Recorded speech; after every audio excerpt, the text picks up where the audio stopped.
When backing up, keep your trailer centered behind your tow vehicle while preparing to connect. Once the trailer is aligned, make sure your coupler is unlatched and lower your jack, locking the coupler to the ball. Attach the safety pin, ensuring the coupler stays connected while in transit.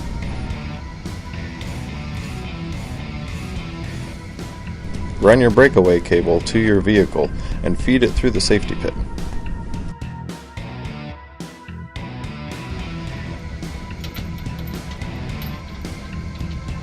Connect your chains to your vehicle, crossing one under the other below your coupler.